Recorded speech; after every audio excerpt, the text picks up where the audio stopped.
I just wanted to ask, did you personally like think about Claire's backstory and for Daredevil, like delve into it and think about maybe like why is she a nurse, or how did you prepare for that role? Not so much. It was so interesting because there's not that many night nurse issues or anything. She was blonde. It was my other days. Not a natural blonde.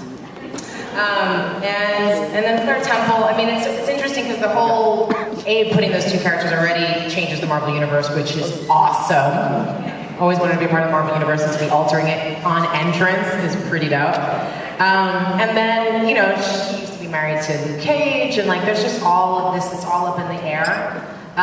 So I actually did it. I usually do a ridiculous amount of research for stuff that I do. And in this one, I kind of just kept letting them kind of keep feeding me things. And they keep tweaking, like as we move forward, and now that I'm coming back again, I know they're wanting to develop and add different stuff. So I'm glad I wasn't too attached. It's a very different experience filming a show than filming a film, because I'm used to having the whole thing and then just working on it in pieces, rather than like the next issue, I'm like, oh, so we're kissing. Like I literally was like, I didn't see that coming. Like, he dated Karen Page. I was married to Luke Cage. I wasn't expecting this. I was like, oh my God, we're making out this So I've just been going with the flow. Thank you. Millions of dollars around the world, having thousands of events around the world over many years now.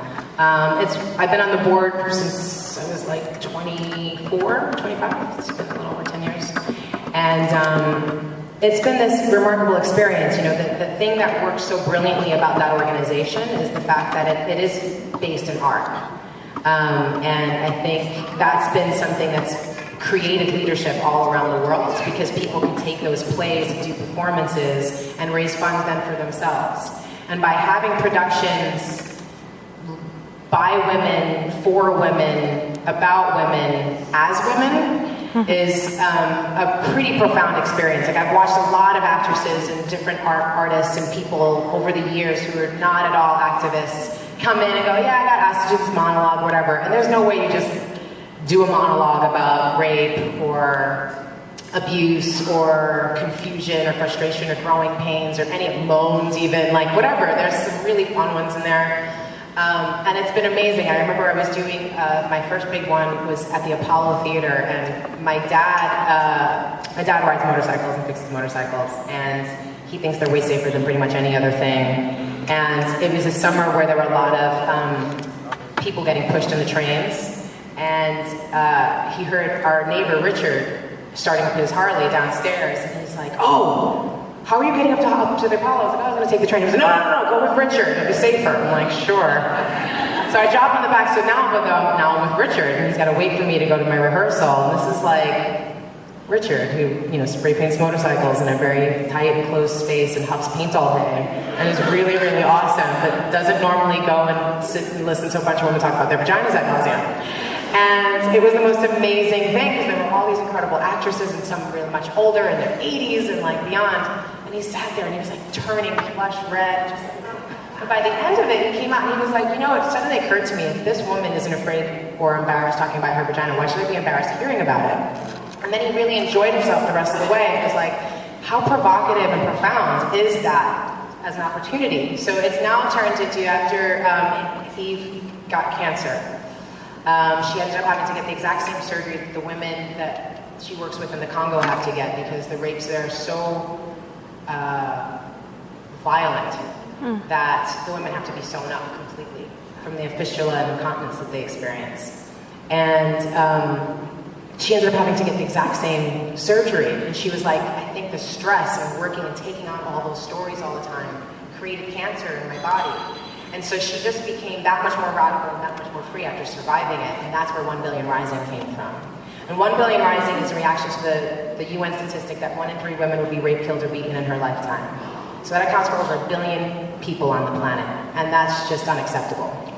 And so she asked for people to stand up against that, but not just stand up and like protest and anger and like, it's not rioting, any of that. To stand up and dance. To be in our bodies and show what the world could look like if women felt safe, honored, and in their bodies. Like, how special. And I just thought, like, what a remarkable woman you are. Like, the organization's being sort of dismantled. V-Day is really kind of just dismantled. There's a lot of people doing pushback going, oh, there's not enough transgender people of color, and vagina monologues. And she's like, great. We've hit that point in our culture where now the vagina monologues is tame, when before you couldn't even talk about it to do press years ago with it because it had the word vagina in it. People couldn't even get access to breast cancer stuff because you couldn't say breast. I mean, just how far we've come. She was like, great, I'm gonna go back to being an artist. I'll never come up with a better idea than 1 Billion Rising. And because we did this for so many years in events all around the world, and we helped people become leaders in their own communities, it's now theirs. And 1 Billion Rising campaigns are happening all over the world. It's terrorism in the positive way. There's like no known leader, it's just this incredible network. And I'm grateful to be a part of it, and I'm glad that you care about it. Actually, it inspired me on a trip to the Congo. I went with my friend, Rima, and we started, we'd been talking for many years about creating something, and we ended up creating a fashion line and an e-commerce platform, which we're going to use to promote other artisans on the ground, but in Africa. So we do, this is recycled Guinness bottles, because, again, as we know, I don't abuse alcohol. I drink it, and then I make jewelry with the bottles.